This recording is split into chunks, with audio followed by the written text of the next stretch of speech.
আসসালামু আলাইকুম এভরিওয়ান, কি অবস্থা সবার। আমি আজকে চলে আসলাম একটা কেক ডেকোরেশন ভিডিও নিয়ে। আমি আজকে 3 পাউন্ডের একটা কেকের ডেকোরেশন করব, আর কেকটা হচ্ছে 2 টায়ারের কেক।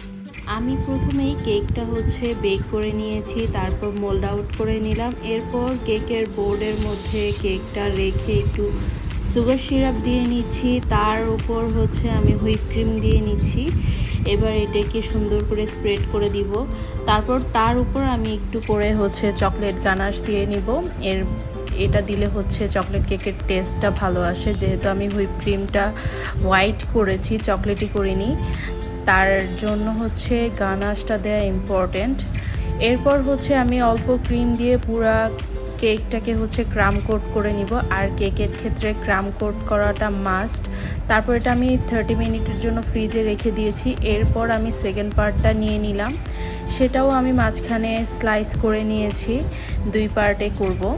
এরপর আমি বোর্ডটা একটু হালকা পরিষ্কার করে নিলাম, পরিষ্কার করে এখানেও আমি একটু হুইপ ক্রিম দিয়ে নিলাম। এরপর কেকটা বসিয়ে দিলাম, তার উপর আমি আবার সেম প্রসেসে সুগার সিরাপ দিয়ে নিলাম, আর এরপর হুইপ ক্রিম দিয়ে নিচ্ছি। আর হুইপ ক্রিমটা ভালো করে স্প্রেড করে দিতে হবে চতুর্দিকে সুন্দর করে।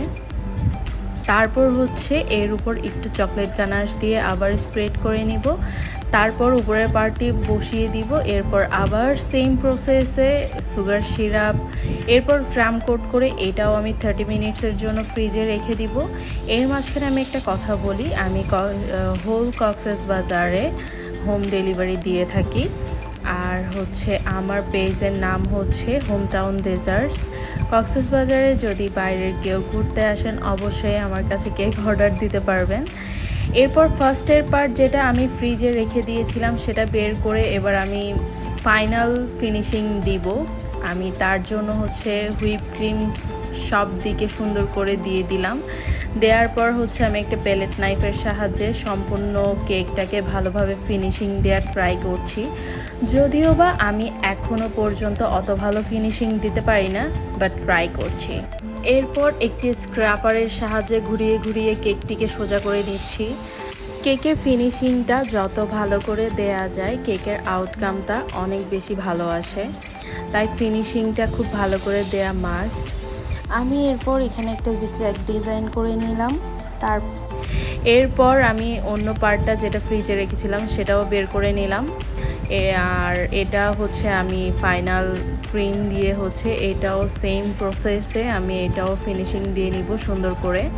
আর এটার মাঝখানে একটু ক্রিম কম থাকলেও চলবে, কারণ মাঝখানে যেহেতু উপরের পার্টটা বসানো হবে, তাই আমি মাঝখানে অত বেশি ক্রিম দেইনি।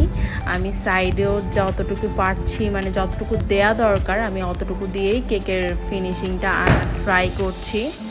আপনাদের সাথে একটা কথা শেয়ার করি, সেটা আমি যখন থেকে এই প্রফেশনে এসেছি, আমার অনেক মানুষের সাথে পরিচয় হয়েছে, অনেক মানুষকে দেখেছি। মানে তারা কেকটাকে যে কি মনে করে আমি না বুঝি না। তারা মনে করে যে একটা তুড়ি মারলাম কেকটা হয়ে গেল, যেমনটা ভিডিওর মতো। আমি এত ফার্স্ট দিয়েছি, ভিডিওটা দেখলে মনে হচ্ছে এখনই কেকটা রেডি হয়ে গেছে। আহা, এখন এই কেকের পিছনে যে কতটা খাটনি দিতে হয় সেটা তো বলার মতো না। তার উপর কিছু কিছু মানুষ আছে এমনভাবে বার্গেনিং করে এই কেক নিয়ে, সেটা আসলেই খুবই দুঃখজনক আর খুবই খুবই বেদনাদায়ক। একটা কেকের পিছনে আসলে অনেক খাটনি।